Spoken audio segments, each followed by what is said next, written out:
नमस्कार, Byju's government exam prep channel में आप सभी का स्वागत है। आज हम 26 फरवरी के द हिंदू समाचार पत्र में आए कुछ महत्वपूर्ण समाचारों का विश्लेषण करने वाले हैं। तो आइए शुरू करते हैं आज का समाचार विश्लेषण। जो पहली खबर यहाँ पर विश्लेषण के ली गई है वो एंटी डिफेक्शन लॉ यानी कि दल बदल कानून से जुड़ी हुई है। यहाँ पर जो है इस एडिटोरियल के लेखक के द्वारा यह बताने का प्रयास किया गया है कि किस तरीके से जो दल बदल कानून जो कि 1985 में 52वें संविधान संशोधन के द्वारा 10वीं अनुसूची में जोड़े गए थे वो किस तरीके से निष्प्रभावी हो चुके हैं और इन्हें जो है हटाने की जरूरत है। इस एडिटोरियल के लास्ट में जो है यहाँ पर इस एडिटोरियल के लेखक के द्वारा यह साफ किया गया है कि इन कानूनों को अब हटा लेना चाहिए। यहाँ पर जो है मध्य प्रदेश, कर्नाटक और हाल के दिनों में पुडुचेरी में जिस तरीके से सरकारों को दल बदल करके गिराया गया उसकी चर्चा की गई है और यह बताने का प्रयास किया गया है कि किस तरीके से दल बदल कानून जिन बातों को लेकर के बनाए गए थे वो पूरी तरीके से उसमें विफल हो चुके हैं और उन्हें जो है हटा लेना चाहिए। यहाँ पर इस एडिटोरियल के लेखक के द्वारा इस बात की भी चर्चा की गई है कि किस तरीके से इन दल बदल कानूनों ने जो है जनता के प्रतिनिधियों को जनता के प्रतिनिधि नहीं रहने दिया बल्कि उन्हें जो है पार्टी का जो है प्रतिनिधि बना दिया है। जैसा कि हम सभी जानते हैं कि दल बदल कानूनों के अनुसार अगर कोई पार्टी का सदस्य संसद में या विधानसभाओं में पार्टी के अनुरूप व्यवहार नहीं करता, यानी कि अगर किसी बिल के वोटिंग पर पार्टी के कहने पर वोटिंग नहीं करता, उसके अगेंस्ट में वोटिंग कर देता है तो उसकी सदस्यता यहाँ पर चली जाती है। यहाँ पर इसी बात का जिक्र करते हुए इस एडिटोरियल के लेखक ने साफ साफ कहा है कि इस लॉ ने जो है, इस कानून ने जो है सांसदों को जो है जनता का प्रतिनिधि नहीं बल्कि एक पार्टी का प्रतिनिधि बनाकर रख दिया है। इसे समझाने के लिए उन्होंने यूनाइटेड स्टेट्स में जो प्रेसिडेंट डोनाल्ड ट्रंप का हटाने की जो प्रक्रिया है उसकी जिक्र की है और उन्होंने कहा है कि किस तरीके से उन्हीं के पार्टी के 7 सदस्यों ने जो है उनके खिलाफ जो है वोट किया।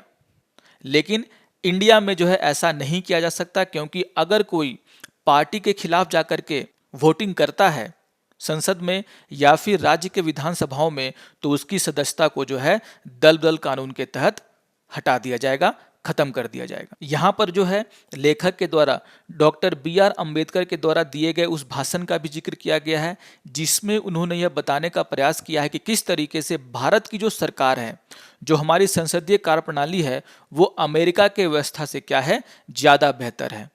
उनका यह कहना था कि हमारी जो सरकारें यहाँ पर होंगी वो हो सकता है कि उतनी स्टेबल ना हो, उतनी स्थिर ना हो, लेकिन वो जनता के प्रति उत्तरदायी होंगी, क्योंकि यहाँ पर अगर सरकारों के द्वारा जनता के चुने हुए प्रतिनिधियों का अगर विश्वास खो दिया गया तो यहाँ पर उन्हें इस्तीफा देना पड़ सकता है। लेकिन लेखक के अनुसार इन दल बदल कानूनों के द्वारा अब ऐसी स्थिति नहीं रह गई है।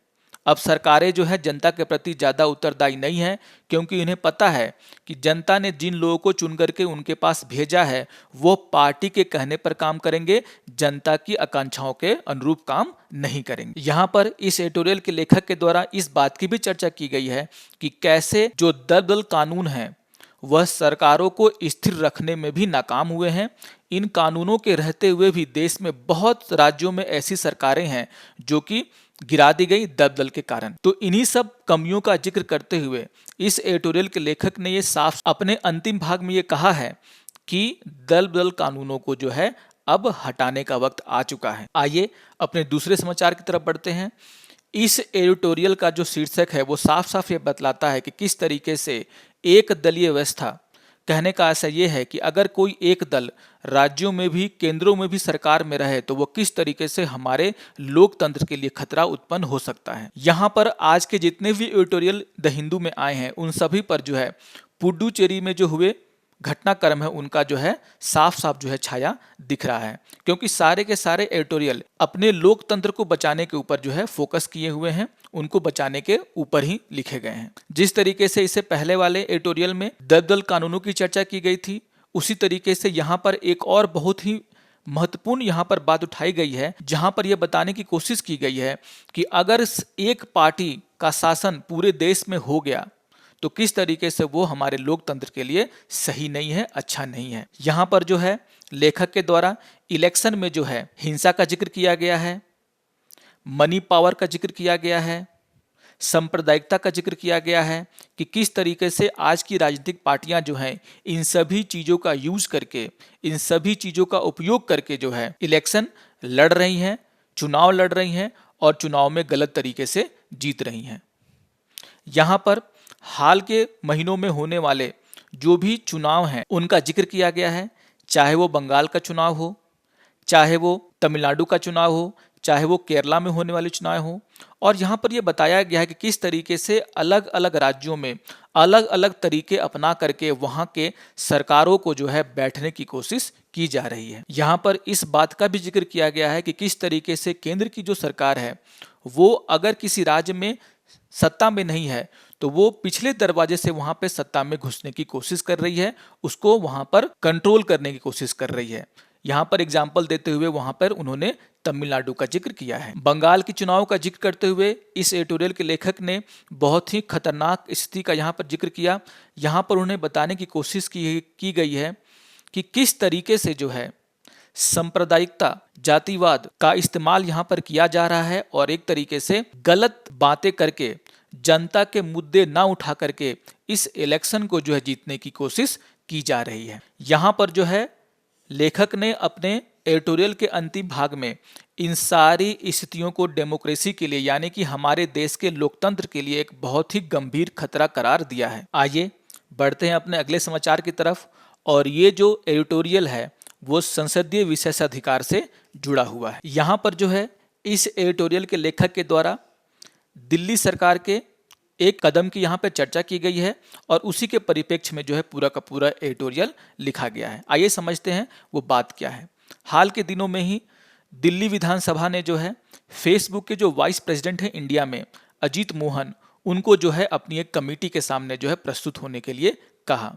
लेकिन अजीत मोहन ने जो है सुप्रीम कोर्ट का दरवाजा खटखटाया।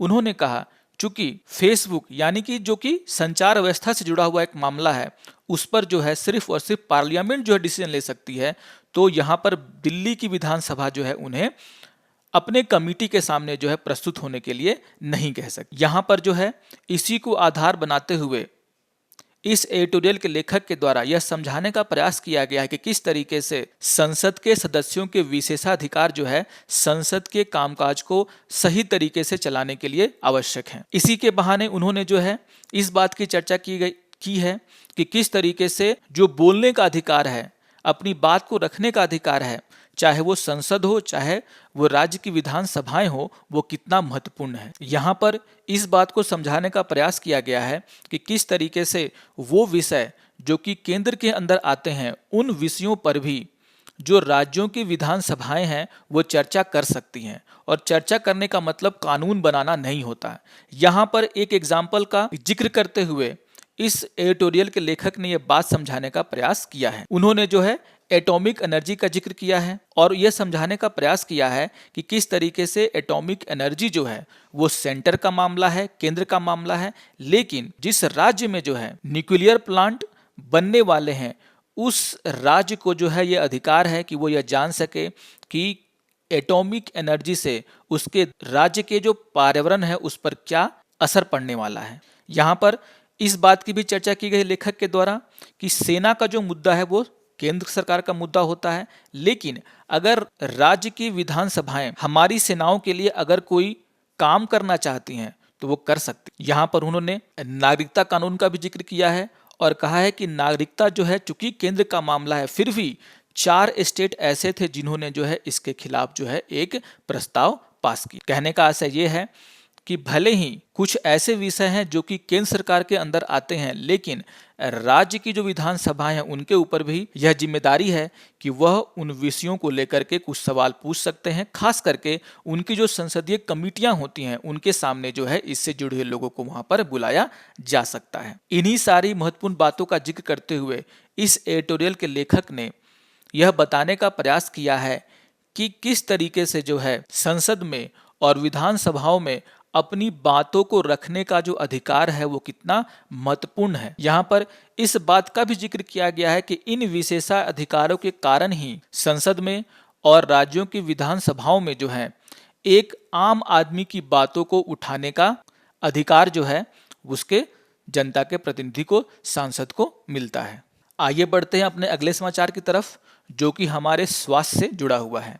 यहाँ पर जो है भारत सरकार के द्वारा लिए गए एक निर्णय का जिक्र किया गया है, जिसमें भारत सरकार ने ये कहा है कि 20,000 जो अस्पताल होंगे, जो कि प्राइवेट अस्पताल होंगे, उनको जो है यह अनुमति प्रदान की गई है कि वो भी जो है 1 मार्च से कोरोना की वैक्सीन भारत की जनता को लगा सकते हैं। ध्यान देने वाली बात यह है कि 10,000 ऐसे साइट्स पहले से हैं जो कि गवर्नमेंट साइट हैं, वहां से जो है भारत की जनता को जो है वैक्सीन दिए जा रहे थे। लेकिन इसके अलावा जो है 20,000 प्राइवेट हॉस्पिटल्स को जो है ये अधिकार दिए जा रहे हैं। इसका आशय ये है कि जो वैक्सीन करने वाले जो संस्थाएं हैं उनकी संख्या जो है यहाँ पर बढ़ने वाली है। यहाँ पर एक और महत्वपूर्ण बात कही गई है कि 1 मार्च के बाद से जो है 45 साल और 60 साल के ऊपर के जो लोग हैं उन्हें भी जो है वैक्सीन दी जा सकती है। यहाँ पर जो है इसी बात की चर्चा की गई है इस एडिटोरियल के लेखक के द्वारा। यहाँ पर जो है एडिटोरियल के लेखक के द्वारा इस बात की भी संज्ञान ली गई है कि किस तरीके से 6 हफ्ते बीतने के बाद भी सिर्फ 1.3 करोड़ लोगों को ही कोरोना की वैक्सीन दी जा सकी। इस एडिटोरियल में लेखक ने इस बात की भी चर्चा की है कि किस तरीके से जो है लोगों में जो है यह भावना उत्पन्न की जाए कि कोरोना की वैक्सीन सेफ है और उनको यह वैक्सीन लगवानी चाहिए। यहाँ पर जो है एक महत्वपूर्ण प्रश्न जो है इस एडिटोरियल के लेखक के द्वारा उठाया गया है।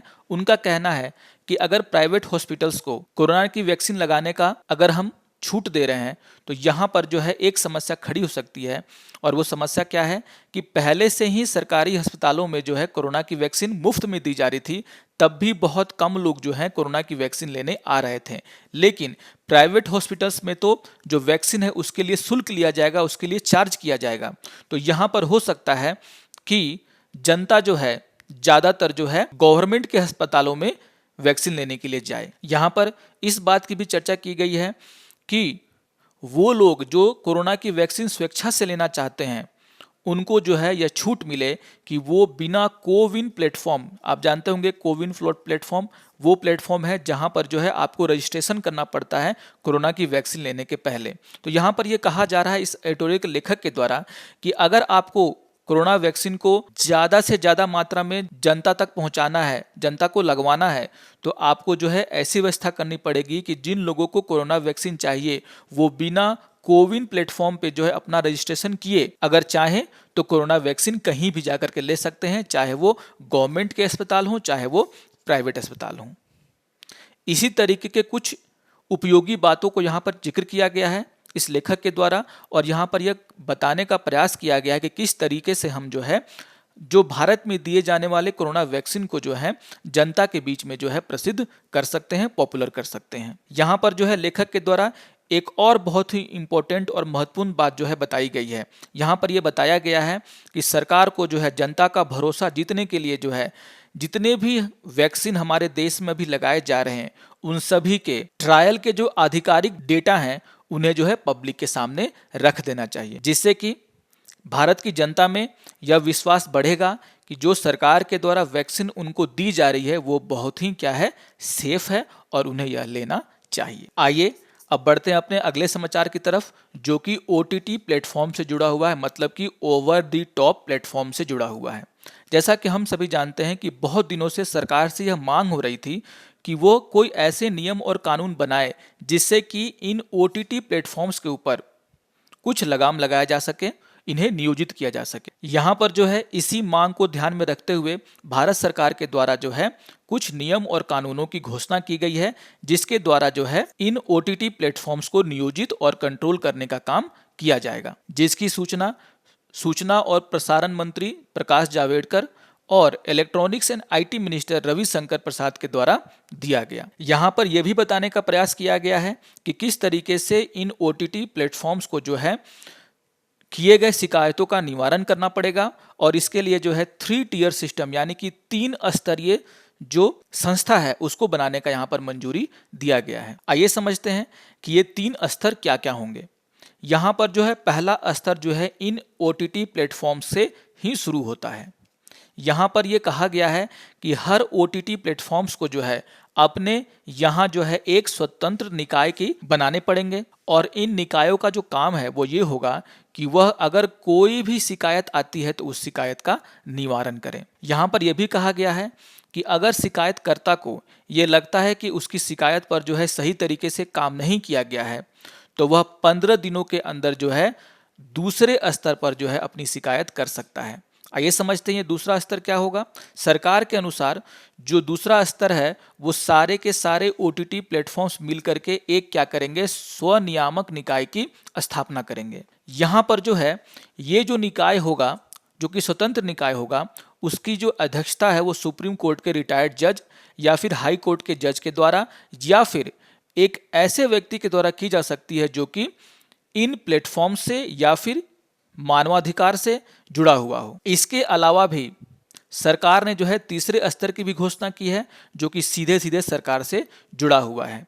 यहाँ पर सरकार ने कहा है कि अगर दूसरे स्तर से भी बात नहीं बनती है तो कोई भी इंसान जो है अपना समस्या लेकर के तीसरे स्तर पर जा सकता है और यहाँ पर जो है सरकार के द्वारा जो है एक कमेटी बनाई जाएगी जिसमें बहुत सारे मंत्री हो सकते हैं और उनके द्वारा जो है इन समस्याओं को सुना जाएगा और फैसला लिया जाएगा। कहने का आशय ये है कि अब जो OTT प्लेटफॉर्म्स जो बिना किसी डर के सारी चीज़ों का प्रसारण कर रहे थे, अब उन पर जो है नकेल कसने के लिए सरकार ने नियम कानून बनाने शुरू कर दी। आइए अब चर्चा किए गए समाचारों और आज के समाचार पत्र पे आए कुछ और महत्वपूर्ण समाचारों को लेकर के कुछ प्रश्नों को यहाँ पर हम लोग हल कर लेते हैं। जो पहला प्रश्न है वो है कि निम्नलिखित में से कौन सा कथन सही है। पहला कथन है कि नियंत्रण रेखा जम्मू और कश्मीर क्षेत्र में भारत और पाकिस्तान के बीच वास्तविक सीमा के रूप में कार्य करती है। दूसरा कथन है कि नियंत्रण रेखा के सबसे उत्तरी बिंदु को पॉइंट NJ9842 के रूप में जाना जाता है।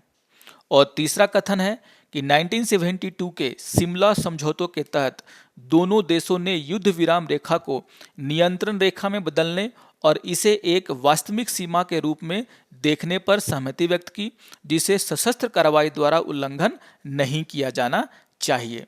यहाँ पर क्वेश्चन क्या था कि इनमें से कौन सा कथन सही है, और इसका जो आंसर होगा वो डी होगा। ये तीनों कथन जो हैं LOC को लेकर के क्या है, सही है।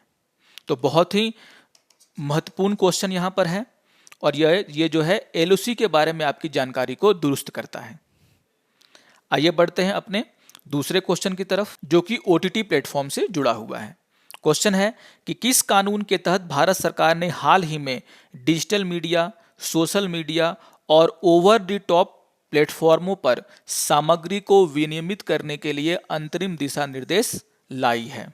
और सभी को जानते हैं, जैसे मैंने कहा कि IT मिनिस्टर यानी कि सूचना और प्रौद्योगिकी मिनिस्टर के द्वारा, यानी कि यहाँ पे आंसर क्या होगा, आप ऐसे भी पता कर सकते हैं, आंसर क्या होगा, सूचना और प्रौद्योगिकी अधिनियम। जो हमारा IT एक्ट है उसी के तहत जो है इन नियम और कानूनों को, तो यहाँ पर क्वेश्चन नंबर 2 का आंसर क्या होगा, सूचना प्रौद्योगिकी अधिनियम। आइए बढ़ते हैं क्वेश्चन नंबर 3 पर। निम्नलिखित में से कौन सा कथन सही है। पहला कथन है राष्ट्रीय शीतकालीन खेलों का आयोजन खेलो इंडिया और फिट इंडिया पहल के तहत किया जाता है। और दूसरा कथन है यह लेह और गुलमर्ग में आयोजित होता है। आज के पेपर में जो है इसके ऊपर जो है एक बहुत ही अच्छा न्यूज़ आया है और उसी से इस क्वेश्चन को बनाया गया है। यहाँ पर जो है शीतकालीन खेलों से जो है जुड़े हुए क्वेश्चंस हैं और आपको ये बताना है कि इसमें से कौन सा कथन सही है। और यहाँ पर जो है ऑप्शन नंबर सी, जिसमें कहा जा रहा है कि दोनों, यानी कि 1 और 2 दोनों कथन जो है सही हैं, यही इस क्वेश्चन का आंसर होगा। मतलब कि जो शीतकालीन जो खेल हैं उसका आयोजन खेलो इंडिया और फिट इंडिया पहल के तहत किया जा रहा है और ये जो खेल हैं लेह और गुलमर्ग में आयोजित किए जाएंगे। तो याद रखिएगा, बहुत ही इंपॉर्टेंट क्वेश्चन यहाँ से निकल के आ रहा है। आगे बढ़ते हैं अपने चौथे क्वेश्चन की तरफ और यहाँ पर क्वेश्चन है कि निम्नलिखित में से किस राज्य में पखुई वन्यजीव अभ्यारण्य स्थित है। पखुई वन्यजीव अभ्यारण्य, यहाँ पर जो है अगर आप ध्यान से पेपर को पढ़े होंगे तो अरुणाचल प्रदेश को लेकर के यहाँ पर एक न्यूज़ आई है और उसी लिए जो है पखुई वन्यजीव अभ्यारण्य की यहाँ पर चर्चा की गई है और इसका आंसर क्या होगा? अरुणाचल प्रदेश। तो इसी तरीके से बहुत सारे जो है और प्रश्न जो है आपके पेपर में छुपे हुए हैं, उनको ध्यान से पढ़िए। आइए अब कुछ मेंस के क्वेश्चन भी देख लेते हैं। यहाँ पर जो दोनों क्वेश्चन हैं वह उन्हीं एडिटोरियल से जुड़े हुए हैं जिसकी चर्चा हम लोगों ने आज के वीडियो में की है। क्वेश्चन नंबर 1 क्या है कि हाल के दिनों के घटनाक्रम से यह प्रतीत होता है कि दल कानून निष्प्रभावी हो चुके हैं। भारत में लोकतंत्र को बचाने के लिए और संविधान की रक्षा के लिए इन कानूनों में किन नीतिगत सुधारों की जरूरत है? अपने सुझाव दें। मैंने आपसे कहा था ना, जो एडिटोरियल यहाँ पर छपा है उसके लेखक के द्वारा यह साफ साफ कहा गया है कि जो दल कानून है उसको हटा लेना चाहिए।